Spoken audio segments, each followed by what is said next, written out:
Hola, te doy la bienvenida. En esta oportunidad revisaremos qué es el famoso BDD. Probablemente lo has escuchado en alguna oportunidad, en algún trabajo o en alguna entrevista de trabajo te lo han preguntado. Y en esta pequeña clase vamos a averiguar de qué trata, vamos a mirar un ejemplo sencillo y vamos a contextualizar al respecto de su uso. Así que vamos allá. El Behavior Driven Development o BDD es una metodología de desarrollo de software que fomenta la colaboración entre desarrolladores, testers y stakeholders o partes del equipo que no sean técnicos. Básicamente entonces vamos a entender el BDD como una metodología de desarrollo, como una forma de crear software que busca una colaboración mucho más expedita, mucho más simplificada entre las diferentes partes de un equipo, tanto las partes técnicas como pueden ser desarrolladores o testers, y las partes de negocio, stakeholders, Scrum Master, si se quiere de alguna forma, etcétera. Cualquier miembro de un equipo o incluso el área de marketing, etcétera. Se centra entonces en el comportamiento esperado del software desde la perspectiva del usuario. El BDD lo vamos a entender también con esa finalidad, con una finalidad descriptiva de cómo queremos o cómo las áreas de negocio o el usuario final espera que se comporte el software. El objetivo principal entonces es asegurar que el software cumpla con las expectativas del negocio y el usuario final, logrando un entendimiento transversal de lo que se quiere. En lugar de escribir extensos manuales de uso para el desarrollo de un software, con BDD vamos a utilizar un lenguaje, una metodología de desarrollo que incluye un lenguaje simplificado para explicar cómo debiese funcionar el software mediante casos de uso o casos funcionales. Entonces, su objetivo principal entonces es promover la comunicación entre equipos técnicos y no técnicos mediante un lenguaje común, como les comentaba. Vamos a hablar de este lenguaje común en un minuto. Simple, no técnico, eso es muy importante, es un lenguaje simplificado, lo que busca que cualquier miembro del equipo, tenga conocimientos de desarrollo o no, pueda entender qué debe hacer el software en una parte en particular, una característica del software en concreto, pero también permite establecer, pese a su simplicidad, los detalles necesarios para el entendimiento transversal de lo que se necesita. Para ello se utilizan ejemplos concretos y funcionales. Cuando hablamos de este lenguaje sencillo, práctico, ¿cierto? Y no técnico, ¿a qué nos referimos? Nos vamos a referir al uso del denominado Gherkin. Desde ahora en adelante, cuando escuchen BDD, en su cabeza, por dentro piensen en el Gherkin porque están íntimamente relacionados. ¿Qué es Gherkin? Partamos con una explicación primero. Es un lenguaje de dominio específico o DSL por las siglas en inglés que permite describir funcionalidades de una forma simple y lógica. El Gherkin entonces va a ser este lenguaje, entre comillas lenguaje, que es una forma de escribir escenarios, ¿ok? Escenarios de uso, casos de uso, como se quiera llamar, de una forma simplificada mediante algunas palabras claves, ¿ok?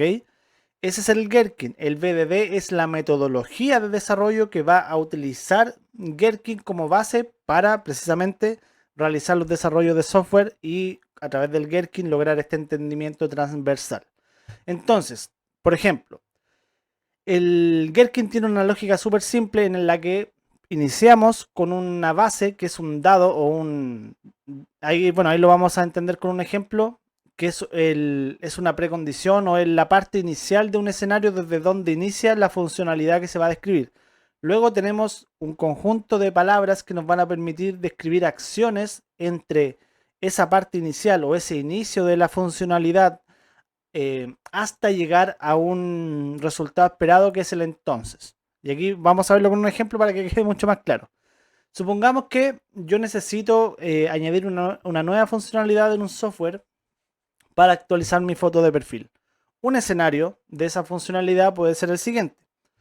Se puede llamar actualizar foto de perfil y lo inicio de la siguiente forma. Dado como paso principal o inicial que estoy en mi página de perfil, esto establece, como pueden ver, la precondición, es decir, para este escenario yo debo estar primero para partir en mi página de perfil, ¿vale? Entonces digo, cuando presiono el botón subir foto de perfil, es decir, debe haber un botón que diga subir foto de perfil dentro de la página del perfil, y se muestra un modal para cargar una imagen en formato JPG o PNG, con este i lo que hago es concatenar el cuando de arriba, ¿cierto? Un conjunto de acciones. Entonces yo ya tengo que estar en la página del perfil. Debe haber un botón que diga subir foto de perfil en esta página. Y cuando yo presione ese botón, ¿cierto? Que lo hice en la acción anterior, debe mostrarse un modal que me permita seleccionar una imagen en uno de estos formatos que aparecen acá. ¿Vale? Ahí ya tengo un conjunto de información muy valiosa sobre lo que yo debo desarrollar y cómo se debe comportar ese desarrollo, incluso con algunas condiciones, como el nombre del botón o el formato de las imágenes que voy a subir. Esto obviamente es un escenario súper simplificado y lo que busca es generar un o crear un ejemplo simple, ¿ok? Y finalmente, en la parte final es entonces, ya cuando cumplí los otros pasos, subo mi foto de perfil en el formato permitido. Con el entonces yo voy a hacer la validación final de la acción que debiese hacer esa característica o ese feature. En este caso es subir una foto de perfil en uno de los formatos anteriormente mencionados, ¿ok? Con estos escenarios lo que buscamos entonces es describir un conjunto de funcionalidades que tiene que hacer el software, ¿vale? A través de esta descripción de funcionalidades como la que tenemos en pantalla, yo busco que tanto los desarrolladores entiendan qué deben desarrollar y cómo ese desarrollo debe comportarse. El tester, por su lado, también va a entender cómo ese desarrollo debiese funcionar normalmente. De esto se pueden extender los criterios de aceptación, por ejemplo. Al UX también le sirve para saber más o menos cómo tiene que ir trabajando, ir maqueteando el frontend, por ejemplo. Es un ejemplo súper simple, por favor. A las áreas no técnicas, el stakeholder o el encargado de negocio que está haciendo estas descripciones también funcionales, tiene que tener también cierto orientación al detalle para que los escenarios sean lo más completos posibles. Normalmente un feature cualquiera o un desarrollo cualquiera en una página va a tener muchos escenarios, ¿ok? Van a haber muchas funcionalidades y de ahí mismo también se van a desprender los diferentes tests o los diferentes casos de prueba que se van a testear cuando esto entre en etapa de QA o de pruebas, etcétera. Entonces, lo que buscamos aquí es que esto le sirva, el BDD le sirva a todo el equipo, ¿vale? Tenemos el Gherkin, que es lo que acabamos de ver, ¿cierto? Pero recuerden que este es solo un lenguaje y el BDD va a ser la forma, la metodología en la que yo voy a tomar este lenguaje, estos escenarios, y yo voy a trabajar, voy a hacer desarrollo a través de estos escenarios, ¿ok? Entendiendo el contexto funcional que me entregan estos escenarios. Yo como desarrollador ya sé lo que debiese ocurrir cuando el cliente va a su página de perfil, ¿cierto? Y presiona el botón subir foto de perfil. Eso es una descripción funcional de lo que yo quiero como usuario final y lo que el desarrollador debiese entender que se debe crear, ¿ok? Por eso es muy importante que los escenarios en los equipos que aplican BDD sean lo más preciso posibles o la mayor cantidad de escenarios que se requieran para no dar lugar a duda de cómo debiese funcionar, valga la redundancia, una funcionalidad. ¿Ok? Esto no significa llenarnos de escenarios y hacer 100 páginas o un libro. Y es algo esto es algo que se va practicando, los equipos lo van puliendo de a poco, ¿cierto? Se va tomando práctica, se van ajustando algunos parámetros, alguna forma de escritura. Así que es una metodología de desarrollo, por lo tanto requiere cierta práctica, requiere madurez por parte del equipo o cierto grado de madurez que se va alcanzando también con el tiempo. Cuando hablamos de todo el equipo, hablamos de que, como bien comentaba, esto sirve para los developers, para conocer el qué se debe desarrollar y el cómo se espera que ese desarrollo funcione. Para los testers les permite conocer lo que se debe testear, los criterios y el funcionamiento esperable del software.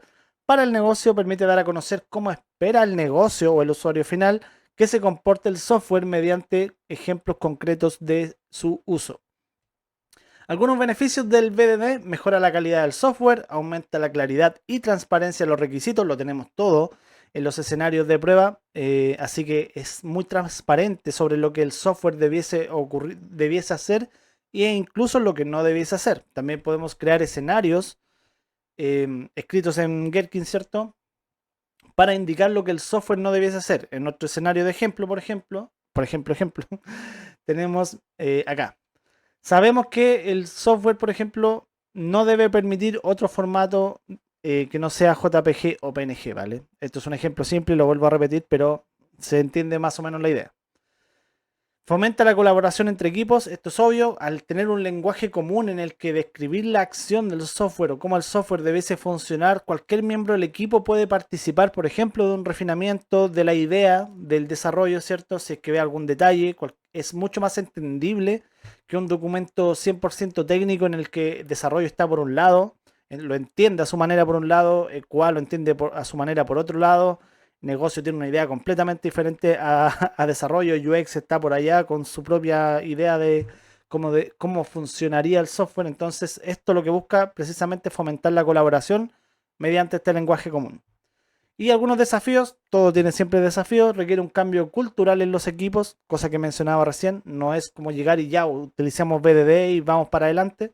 Requiere cierto ajuste, requiere cierto aprendizaje, trabajar en conjunto en cómo lograr un entendimiento común de lo que se está escribiendo en las historias de usuario, por ejemplo, con casos de en BDD. Necesita una buena definición de escenarios para evitar ambigüedades, cosa que comentaba recién. Sin embargo, el BD tiene más beneficios, a mi parecer, que desafíos, considerando estos que ya mencioné. Y eso, los invito a seguirnos en nuestra página centric.com.ar. Tenemos muchos cursos disponibles. Siempre estamos subiendo videos nuevos acá a YouTube. Parte al menos de los cursos iniciales, pero en nuestras redes sociales también siempre van a encontrar tips, artículos y descuentos a los cursos que tenemos publicados tanto en Udemy como en nuestra web. Así que eso, los dejo y nos vemos en la siguiente.